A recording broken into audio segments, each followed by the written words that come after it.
Even the way I talk sometimes, people might think, oh, I think one of your old head teachers, like, they wouldn't book me because they thought I was too street or whatever that means. He's not even considering his school is not even in a nice area, like, not a privileged area, so I'm the perfect person to go and talk to them.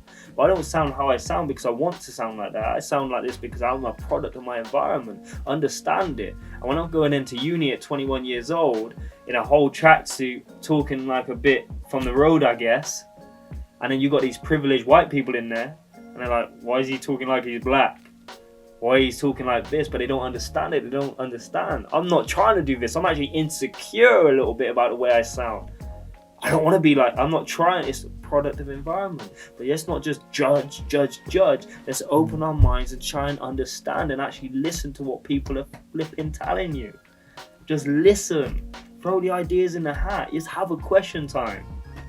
Does that make sense? I'm going off what I'm doing. This is not my everyday stuff, but this is like passion of mine. Like, understand it, bro. I love it because I feel I don't even talk about this stuff, do I? Really, like, ever. But it's just a passion of mine, bro. Because I want people to be understood. Like, it's okay. Like, a lot around mental health, people like, just talk. Sometimes, bro, I don't want to talk.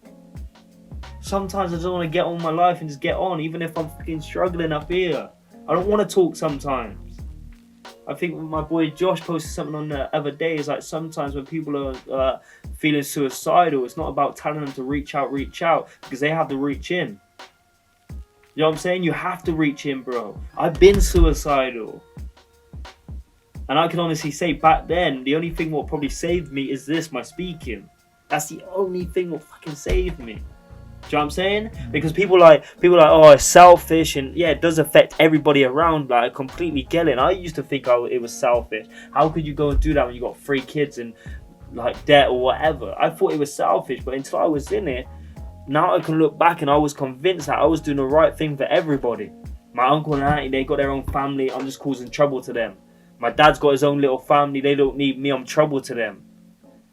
Seeing a couple of girls at the time, whatever, friends, whatever, I'm no good for them, I'm causing problems to them, I'm not in a good place, whatever, my insecurities talking, they'd be better off without me. So in reality, I'm doing everybody a favour by taking my life right now. Does that make sense? That was the process. But I was going out with some of my friends, whatever, walking around, asking Cameron, I'm struggling, mate, you got like, what, give me some motivation. I'll be there smiling, yeah, man, what you need to do, At this point, I'm back in my old freezing cold flat in debt, thinking, how am I going to take my life? How mad is that, bro? I was fake. I used to wake up at 3, 4 in the morning, just say I was up at 3, 4 in the morning and go back to sleep. I was fake. So many people out there are fake. And I was one of those. But I had to go through all that shit to be who I am today and just be as real as I am. So if people at home don't like me, I don't care. Like, do you know what I'm saying? I fully don't care, because I care what people think. If Enzo turned around, let's be honest, if you turn around and say I don't like you, I don't care. If Enzo turned around and said I don't like you, I would care, because I care about Enzo. I'm not saying I don't care about you, but like, do you know what I'm saying? We just got that. Do you know what I mean? So I care when people say I don't care what people think, you care what people think. I just care what people who I care about, what they think. And when that's my insecurity. That's when I want to improve. I want to develop. But like, bro, like, I've been there, man. I've been ready. Like, so what got you out of feeling and thinking that way? Like, you just touched on your speaking. What was that transition? There wasn't, again. It takes time. Just time. It takes time, bro. Deep work. Bro, it takes time. I probably need counselling now. You know what I'm saying? I've never had counselling. You can't get kicked out from your mum at 11 years old. Go through what I've seen. Like, I'm not saying like financially, my dad's got money like at that point, but he was off going Thailand, going Russia, do you know what I'm saying, doing those type of things. I was left with my nan in like the ends essentially. So I've seen 2 different lifestyles, and do you know what I mean, my dad was like, oh, here's a new PlayStation game, stay with your nan for 2 weeks. At that time, it was like, okay, I just want to go to the park and play with my dad. I need somebody around. Luckily, I had my nan. But then when she died, and then my dad's got his own business, and I told my dad, I'm not working, I'm not interested in that. I've seen you miserable for the majority of your life. I've seen you stress it, because we can't even go out for food without being on his phone. I'm like, I don't want that. I don't care about money. Do you know what I'm saying? That caused a massive divide, and we still talk now. And then my nan died, and I felt alone, bro. you know what I'm saying? I got issues. Don't get it twisted. I got issues. You would agree I got issues. But it's about how do you address it. And I probably have to go counselling. Not because necessarily I feel like I need it, because I'm not in that place.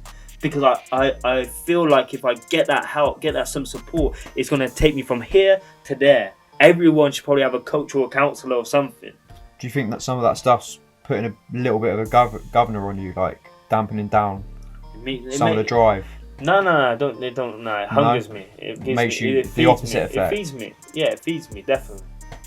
100% feeds me. My mum reached out after 17 years basically on Facebook the other day. This is the first time I ever said it, right? Wow. This is a breaking thing. I think it was told you. I don't know actually. Have I told you? Wow. Do you know what I'm saying?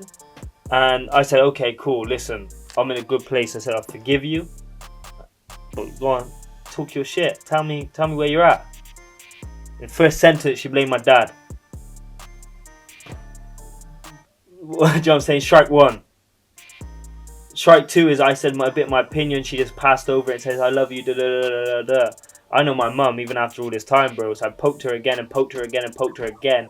It come to a point she won't send no more kisses on the messages. She was sending like, you know what I'm saying? I could feel her getting angry. And I was like, I said, just admit to me back then that you was nasty to me. At 11 years old. Tell me you was nasty to me, because I remember exactly everything you done. Tell me that you was nasty to me. Just admit that you was nasty. That's all I want. Just say sorry. She's like, I wasn't nasty. I wasn't nasty. Angry at times, yes, but I wasn't nasty. Didn't respond, bro. I'm done. You know what I'm saying? You can't treat a 10, 11-year-old like that, bro.